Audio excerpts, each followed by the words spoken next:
C'est parti. Sophia Benani, bonjour. Bonjour. Avant de commencer, est-ce qu'on peut se tutoyer? Ah oui, absolument.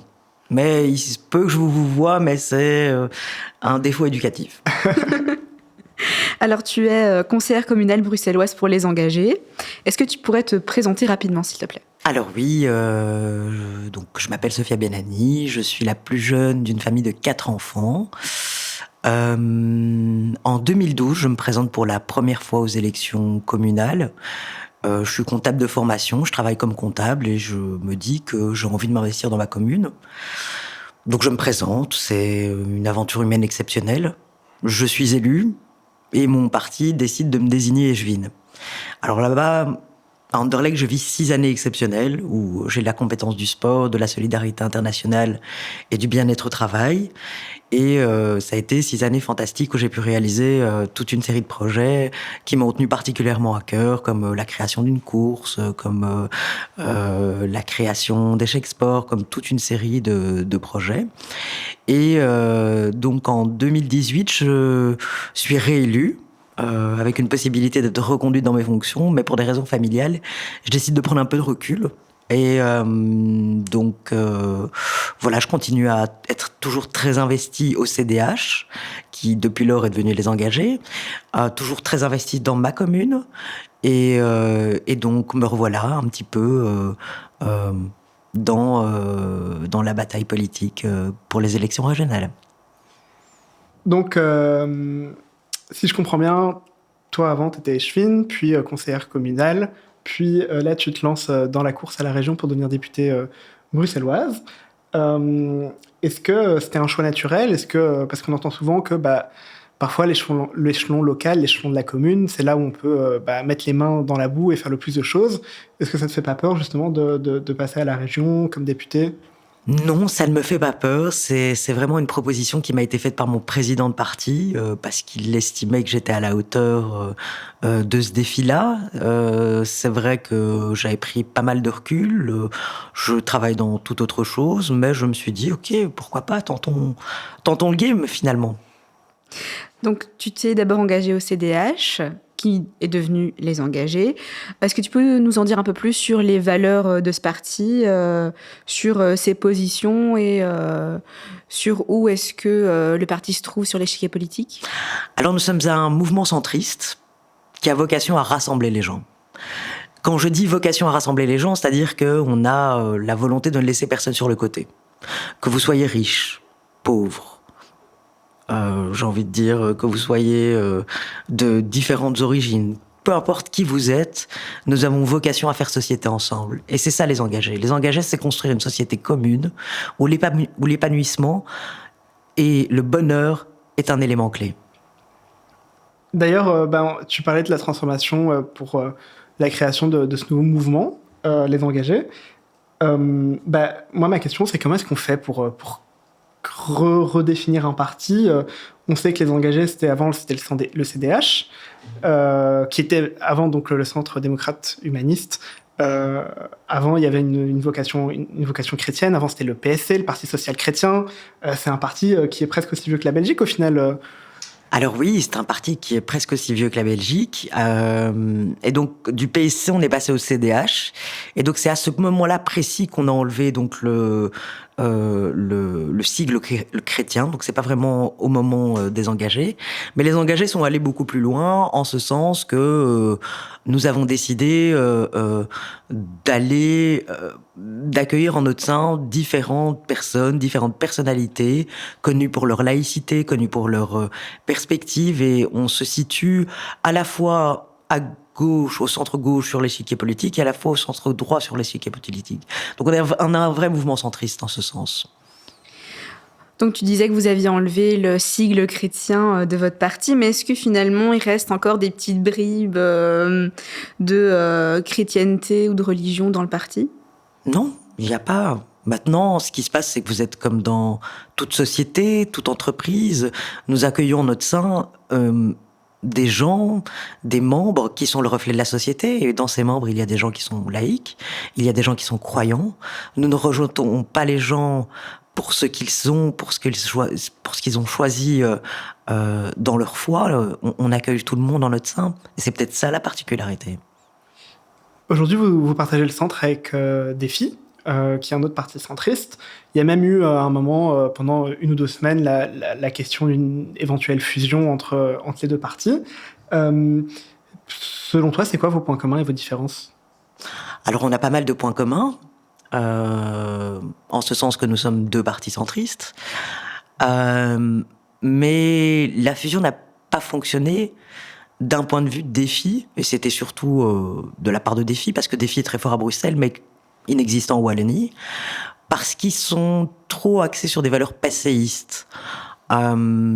La question de la laïcité, les questions francophones, les questions... Donc c'est vraiment des valeurs passéistes qui sont très cool dans les années 90. Mais aujourd'hui, on n'est plus dans les années 90. Aujourd'hui, on est en 2023. La laïcité, c'est plus un combat comme on en fait ailleurs. C'est-à-dire que on est dans une société où les jeunes et les moins jeunes s'acceptent dans leur altérité. Donc, évidemment, ils ont préféré rester dans le passé. Nous, on regarde vers l'avenir. Vers 2024 Vers 2024, vers 2030, n'importe où, mais on regarde vers l'avenir. Et donc maintenant, une question plus écologique, est-ce qu'il vaut mieux être du centre pour combattre la crise climatique ? Alors je pense qu'il vaut mieux être du centre pour combattre la crise climatique parce qu'on est simplement pragmatique. Je ne pense pas qu'écolo, au travers du bilan de la législature, a amené un énorme changement en termes de amélioration de la crise climatique. Pourtant, ils ont eu tous les ministères pour le faire. Donc, en Belgique francophone, c'était que des ministres écolos. Au niveau national, c'était une ministre écolo. Et je ne vois pas ce qui a été amélioré, très sincèrement, en termes de crise climatique. Mais nous sommes plus pragmatiques parce que nous avons la volonté de construire un modèle écologique, mais un modèle écologique en participation avec la population. En ce sens que on doit évoluer. Inévitablement, l'urgence climatique est là, mais on ne peut pas évoluer si on n'a pas les gens avec nous. On n'évolue pas en imposant. On évolue, on construit avec la population.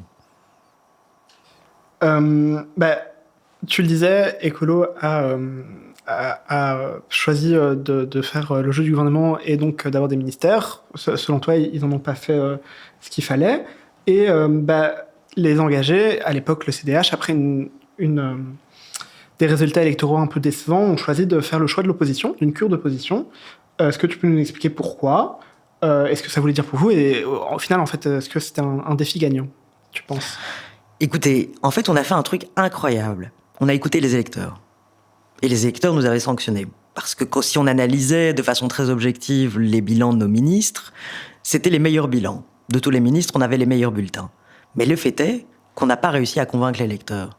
Et à partir du moment où on n'a pas convaincu les électeurs, on s'est dit, on va pas être hypocrite, on va pas remonter dans des gouvernements, on va pas se retrouver en fédération Wallonie-Bruxelles, en Wallonie et pas à Bruxelles, on va écouter l'électeur. On va faire un truc incroyable, on va écouter l'électeur.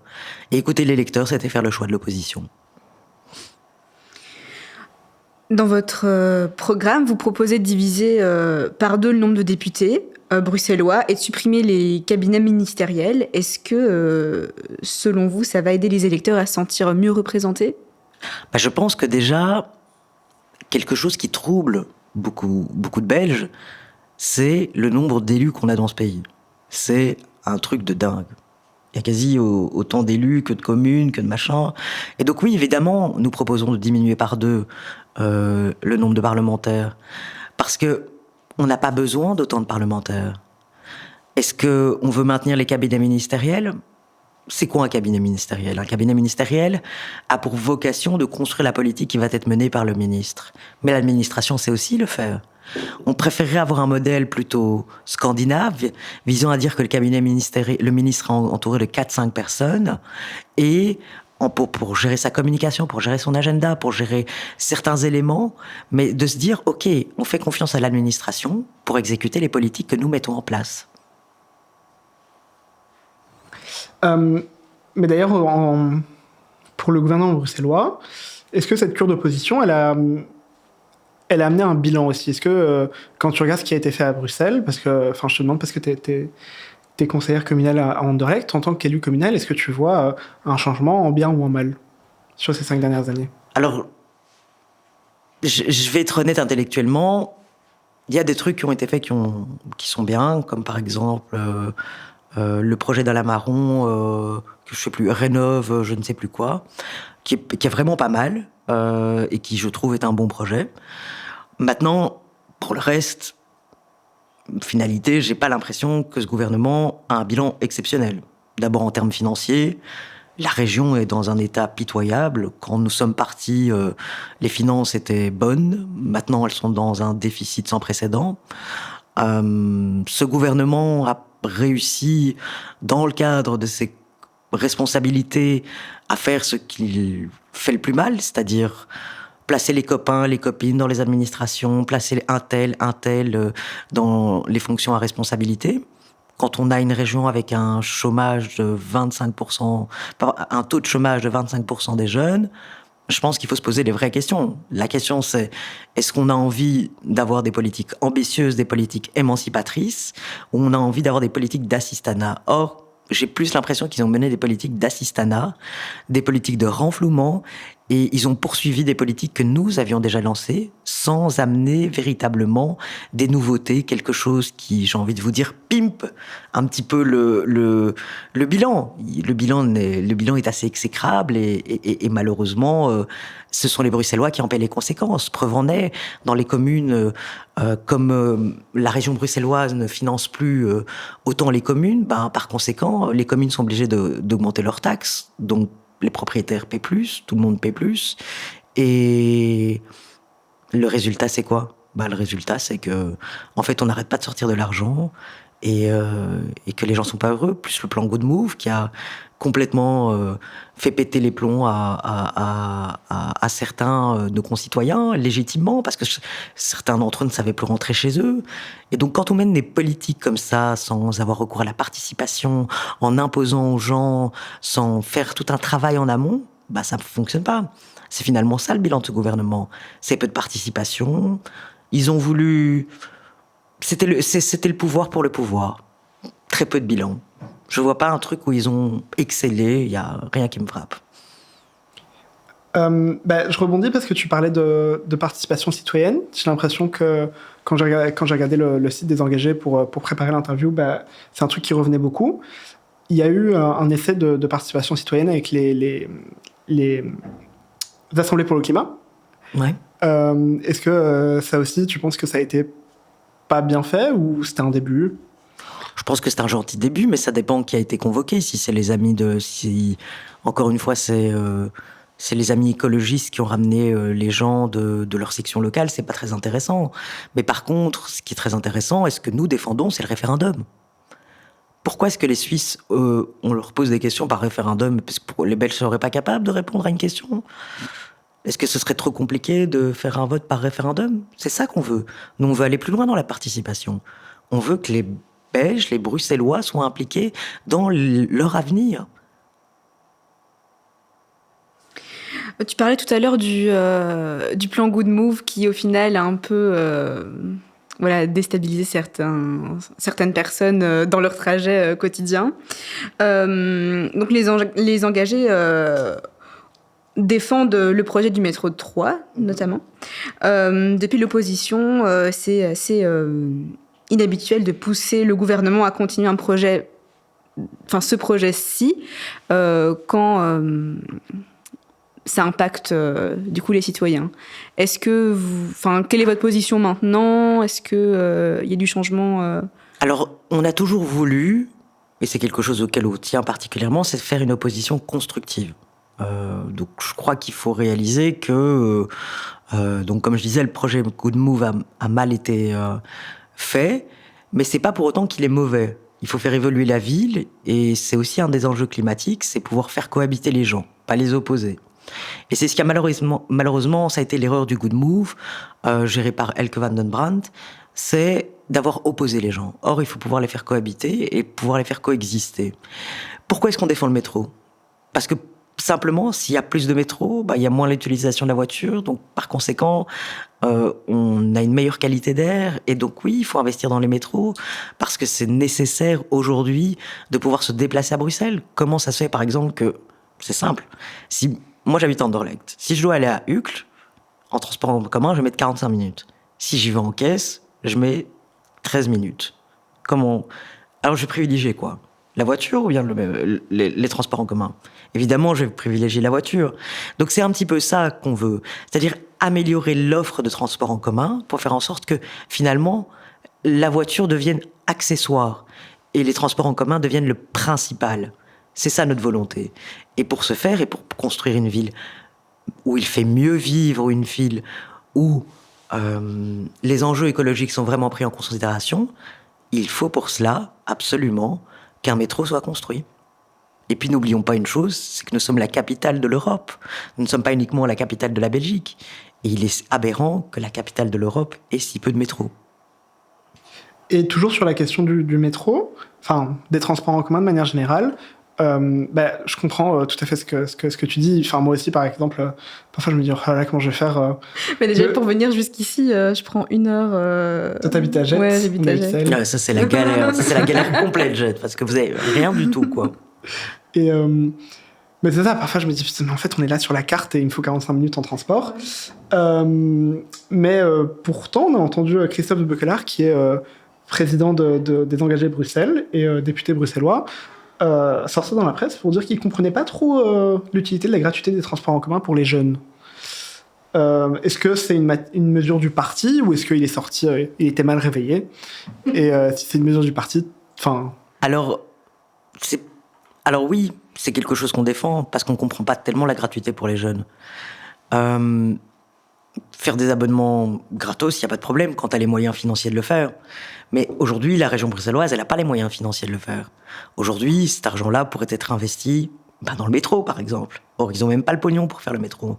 Donc, c'est pour ça qu'on ne comprend pas pourquoi on rase tout gratis, alors qu'à un moment donné, on n'a pas les moyens de pouvoir mener ce type de politique. Et c'est ça un peu le bilan de ce gouvernement, c'est d'avoir enfoncé tout le monde financièrement dans des dettes colossales, d'avoir mené des politiques où on rase gratis, où on fait plaisir aux uns aux autres. Mais finalement, est-ce que c'est ça qu'on attend de nos dirigeants ?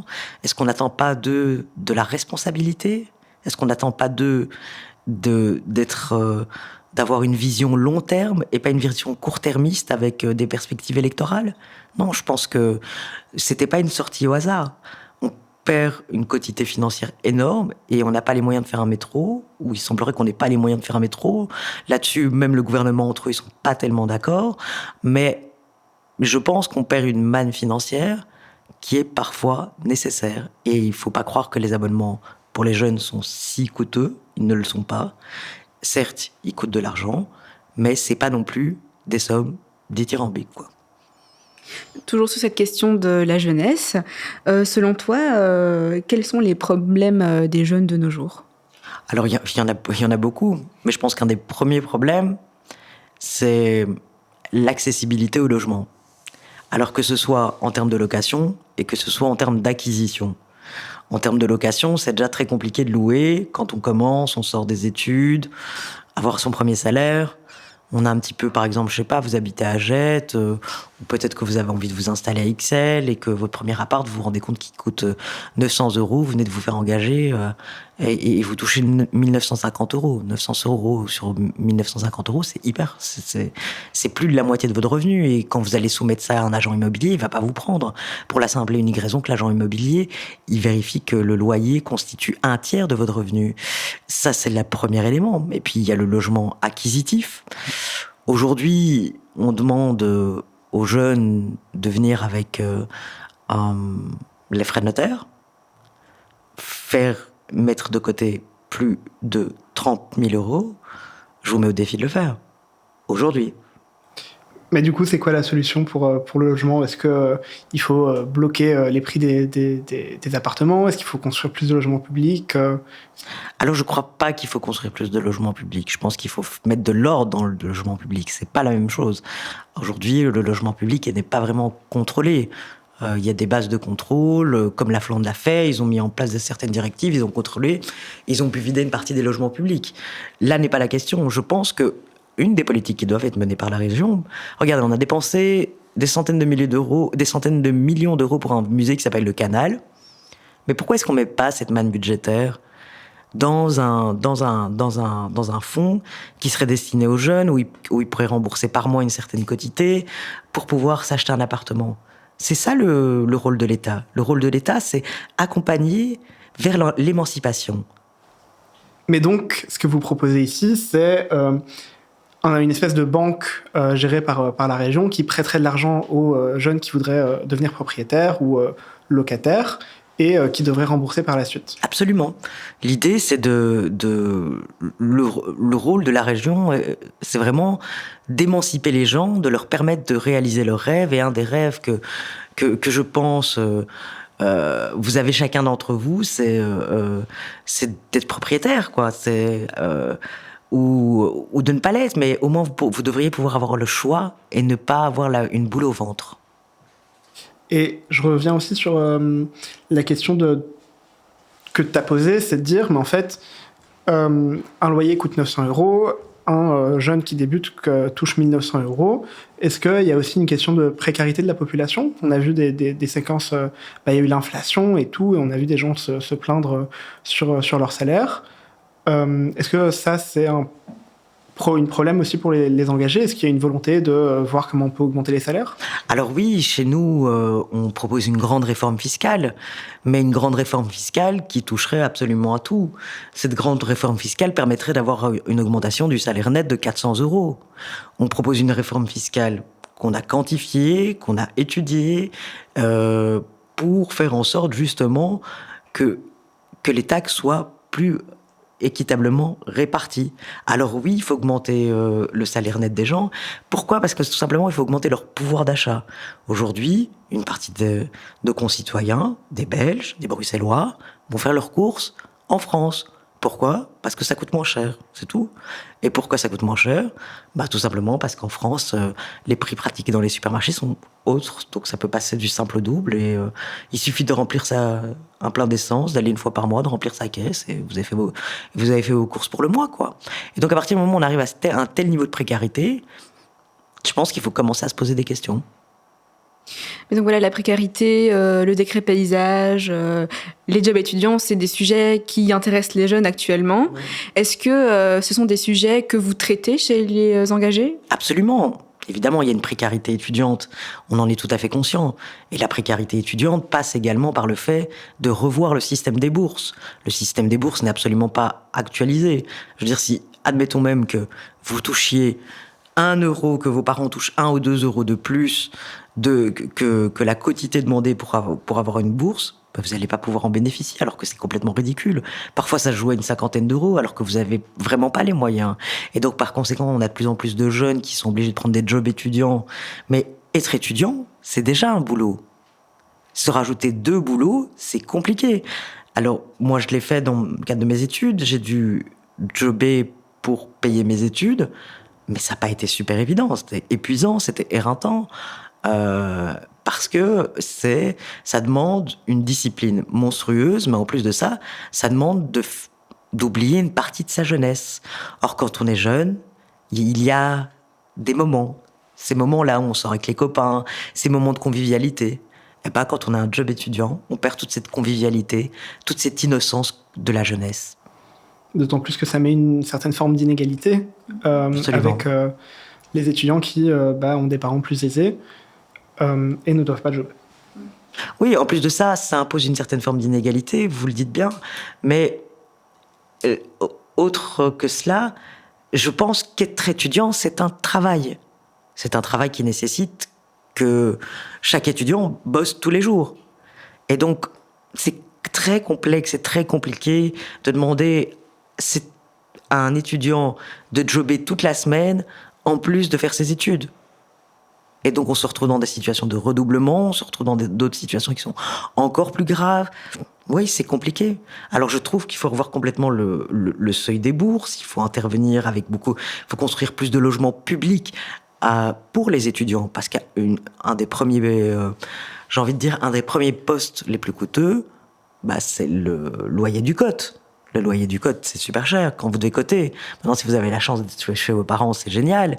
Mais il n'empêche que parfois, vous avez besoin même de jobber pour payer le Minerval de début d'année.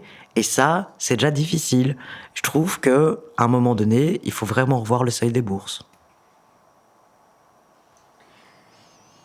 Il y a des centaines de milliers de jeunes qui vont bientôt aller voter pour la première fois. Est-ce que ça a encore du sens de voter pour vous et pourquoi ? Enfin, pourquoi voter ? Ou de voter tout court. Oui. Alors oui. Donc moi, je dis souvent qu'il y a des gens qui sont morts pour qu'on puisse voter. Hein ? Ça a été quand même le fruit d'un long combat. Mais oui, ça a du sens de voter parce que voter, c'est déterminer l'avenir qu'on veut. Voter, c'est choisir la société qu'on a envie de construire. Voter, c'est éminemment, c'est choisir ses dirigeants. C'est choisir et de se dire, ok, moi j'ai envie de nous voter, j'ai envie de telle personne parce que je trouve qu'elle passe bien à la télé. Mais je crois qu'il faut pas simplement voter pour aller voter. Il faut un peu s'intéresser au programme, il faut un peu s'intéresser au contenu. Je me souviens que c'était un exercice que j'avais fait quand j'étais étudiante et je m'intéressais souvent au programme pour pouvoir voter. Je choisissais pas nécessairement les personnes, mais c'est vraiment, en tous les cas, un exercice qu'il faut faire. Pourquoi ? Parce que si vous votez pas, demain, faut pas se plaindre de la société dans laquelle on vit. Il faut s'impliquer. Il faut s'impliquer. Alors pourquoi voter les engagés ? Je crois que les engagés ont fait un pari très risqué à Bruxelles. À Bruxelles, on a mis, dans les 5 premiers, 4 jeunes de moins de 40 ans. Qui sont pas des Sophie Milumès, qui sont pas des Akia Katabi, qui sont pas des Ahmed Laouej. On n'est pas aussi connus qu'eux. Mais la différence, c'est que nos backgrounds respectifs font que nous, on connaît le terrain. On n'a peur de rien, on est jeune et on est prêt à relever tous les défis. Et on n'a pas besoin de notoriété. Nous, notre principal engagement, c'est de servir. Et de servir la collectivité. Sur un autre sujet, au niveau de l'insécurité, de la justice, Bruxelles, comme toutes les capitales, c'est une ville où il se passe plus de choses et il se passe aussi plus de crimes. Est-ce que Absolument. Toi, pour toi, est-ce que tu le vois ou est-ce que tu dis non, c'est encore des politiques qui en font trop et en fait il n'y a pas tant que ça. Non, alors je pense qu'il n'y a que Rudy Verwoerd qui croit qu'il n'y a pas de problème de sécurité à Bruxelles. Non, il y a des problèmes de sécurité à Bruxelles et en tant que femme, je suis extrêmement bien placée pour le dire. Il y a une étude qui était sortie récemment qui disait que 90% des femmes avaient été victimes de harcèlement de rue au moins une fois dans leur vie. Et oui, les femmes sont facilement prises à partie, mais effectivement, il y a des problèmes liés au trafic de stupéfiants, il y a des problèmes liés à l'insécurité de manière générale, il y a aussi l'augmentation du sentiment d'insécurité. Je vous me défie d'aller vous balader dans certaines rues à partir de 2h du matin, vous n'oseriez pas, pour la simple et unique raison qu'on vit dans une ville où on se sent pas suffisamment protégé, où la justice est extrêmement lente. On a désinvesti tant dans les policiers, donc sous le gouvernement MRNVA, tant dans le recrutement des policiers que dans la justice.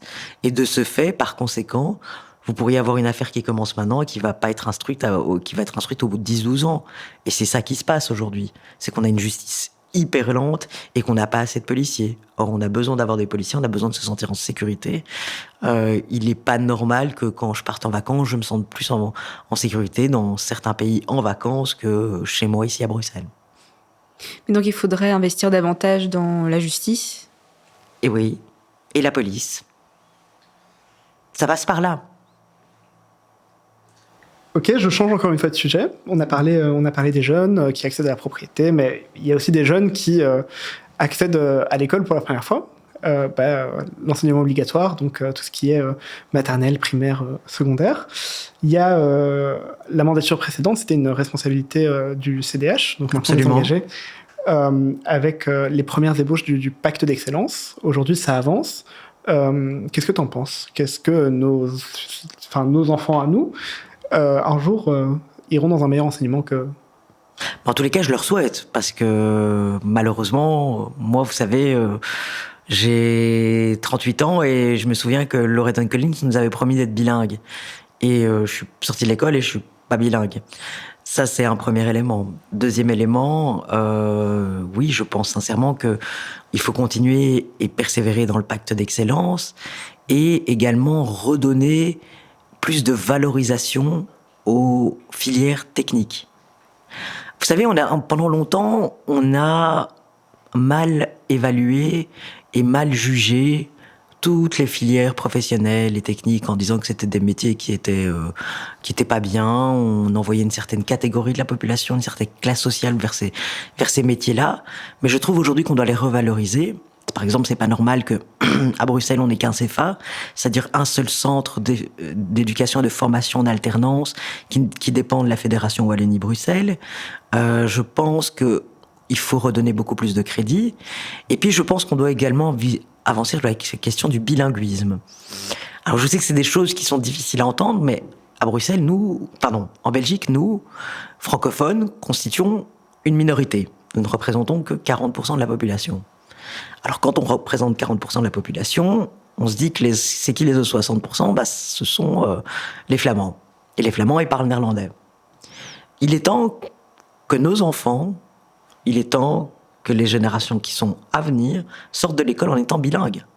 On ne peut plus faire comme si la Flandre n'existait pas. Si on veut que ce pays reste uni, il faut donner des gages et des volontés de vouloir continuer ensemble. Et une de ces volontés et un de ces gages, c'est de savoir parler flamand. Je ne crois pas que les Flamands demandent plus que cela. Et je ne crois pas que nous pouvons réchapper à cette donnée-là, en ce sens qu'aujourd'hui, pour trouver un emploi à Bruxelles ou ailleurs, il faut parler flamand. Dans les trois quarts du temps, il faut parler flamand. Justement, cette question francophone, flamand, vos amis de chez Défi, justement, défendent la partie francophone de la Belgique. Et selon vous, quel avis est-ce que vous avez là-dessus? Est-ce que il faut réfléchir là-dessus? Est-ce qu'il faut Mais je crois que chaque parti francophone défend les francophones. C'est pas un parti qui défend plus.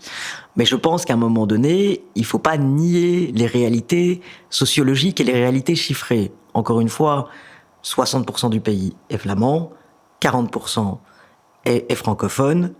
Le premier parti du pays, c'est la NVA.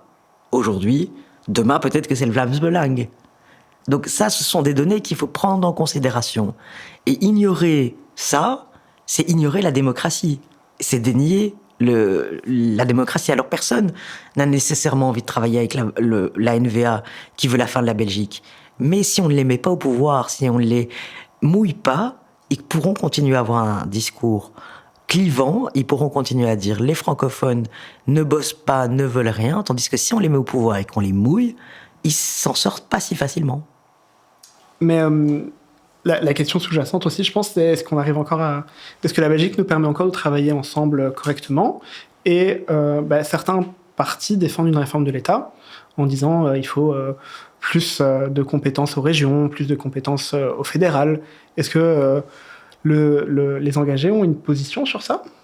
Oui, évidemment, si ça ne tenait qu'à nous, on régionaliserait certaines compétences et on refédéraliserait certaines compétences. Et je pense que l'expérience du Covid a été incroyablement riche d'enseignements. Quand on avait 7 ou 8 ministres autour de la table, faut pas déconner, quoi. Hein. Je veux dire, on est 10 millions d'habitants. Autour de la table, il y avait Van den Broek, Maron, les ministres flamands. C'est bon, c'était la folie, quoi. Alors que si on avait eu un seul ministre, un seul responsable, une responsabilité, les choses auraient été plus faciles. Et je pense qu'en termes de santé, il faut refédéraliser. Oui, effectivement. Et à l'inverse, est-ce que tu vois une compétence qu'il faudrait donner aux régions ou aux communautés? Alors ça, c'est mon avis personnel, mais je pense que l'enseignement doit rester commun aux francophones, mais je pense qu'il doit y avoir certaines spécificités qui peuvent être régionalisées. Par exemple, la langue wallonne, qui est un dialecte, doit pouvoir se perpétrer au travers des siècles. Et pour ce faire, je pense que dans les écoles wallonnes, on peut pouvoir enseigner ce dialecte. Inversement, Bruxelles est une ville très cosmopolite. On doit pouvoir choisir également les langues dans lesquelles on peut enseigner. Voilà, moi je pense que je pense qu'il faut revoir l'école et le repenser de manière beaucoup plus moderne. Penser au futur, de quel est le but, et puis après on prend le chemin pour y aller. Est-ce qu'il y a beaucoup de personnes chez les engagés qui parlent français et néerlandais? Alors oui, il y en a beaucoup. C'est pas mon cas, malheureusement, je le déplore. Mais oui, Christophe de l'école. Beuke. Pardon ? La faute de l'école. C'est pas la faute de. C'est pas que la faute de l'école. Ça aussi un peu de ma faute parce que je pense que j'ai eu une forme de condescendance à l'égard du néerlandais. Et c'était pas bien et j'ai repris des cours entre temps. Donc voilà, je comprends bien, mais je parle pas bien. Parce que j'ai voulu me rattraper et que je me suis rendu compte que c'est une connerie. Mais oui, Christophe de Beukelard est complètement bilingue. Maxime Prévost est complètement bilingue. Jean-Luc Cruc est complètement bilingue. Donc oui, on a plein de gens bilingues chez nous, en fait. Et pour clôturer cette interview, si tu avais une baguette magique qui te permettrait de mettre une mesure comme ça, laquelle ce serait ? Alors, ce serait... Et vous allez être, ça va être, parce qu'on n'a pas du tout abordé ce sujet lors de cette interview, ce serait plutôt de mener de véritables politiques ambitieuses en termes de handicap. Aujourd'hui, la Belgique n'est pas, même si par rapport à la France c'est toujours mieux, aujourd'hui la Belgique a de grosses carences dans les politiques liées à l'handicap, pas assez de centres de jour, pas assez d'écoles, pas assez de fonds pour financer les écoles spécialisées, manque de place, manque d'accompagnement des aidants proches, difficulté des aidants proches à pouvoir s'en sortir, difficulté de pouvoir accéder à des centres de répit pour les jeunes. Donc oui, je crois que si j'avais une baguette magique, je crois que j'investirais quelques millions maintenant, aujourd'hui, dès le plus jeune âge pour les personnes et enfants handicapés, parce qu'au plus vite on les rend autonomes, au moins ils seront une charge pour notre société dans le futur et au moins ça nous coûtera. Donc oui, si j'avais une baguette magique, ce serait pour la question de l'handicap et des aidants proches. On va passer maintenant au Tu préfères. C'est un format... C'est une petite tradition qu'on a voilà. en fin d'émission. Ouais, pas de soucis, mais ça va être chaud, je sens que ça va être chaud. Donc je te donne... Les règles, c'est que je te donne 2 mots et tu me dis lequel parle le plus à ton cœur. Plutôt Bruxelles ou Anderlecht ? Plutôt 10-70 quand même, hein. Anderlecht. Dimanche à la Pride ou à la messe ? Dimanche à la Pride ou à la messe c'est une bonne question, ça. Bon, je dirais... je dois vraiment choisir. Sauf si tu trouves une chouette entourloupe. Je dirais que dimanche... Au matin, j'irai à la messe, mais juste après, j'irai à la Pride. Tu vois ? Et enfin, plutôt parti ou plutôt mouvement ? Plutôt mouvement.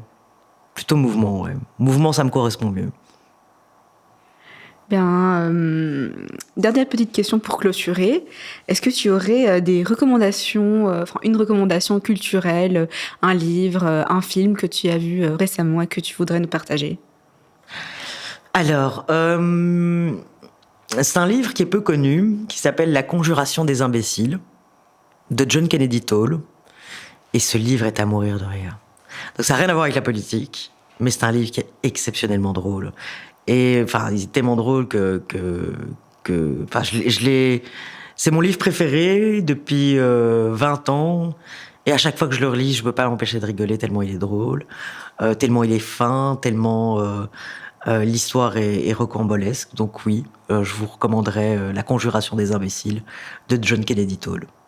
Un auteur mort parce qu'il se pensait pas talentueux, mais qui a fini par avoir le prix Pulitzer pour ce livre-là. Merci. C'est étonnant parce qu'il y a une série danoise qui s'appelle Borgen, sur une centriste qui recrée un mouvement. Donc, pour moi, ça collait bien aux engagés, je l'attendais. Ah, mais écoute, non, mais j'aurais pu dire Borgen. J'aurais pu, mais j'ai plutôt voulu parler de ce livre-là parce que très peu de gens le connaissent et honnêtement, c'est une perle. Il faut le faire découvrir. Ouais, honnêtement, c'est vraiment une perle. C'est pas politique, c'est juste un livre pour se changer les idées et c'est complètement fou. C'est vraiment complètement fou. Sophia Benani, merci d'être venue sur Brol. Merci à vous, vous avez été formidable. À plus tard. À bientôt. Peut-être. À bientôt, oui. Sur Brol, peut-être. Merci. Merci.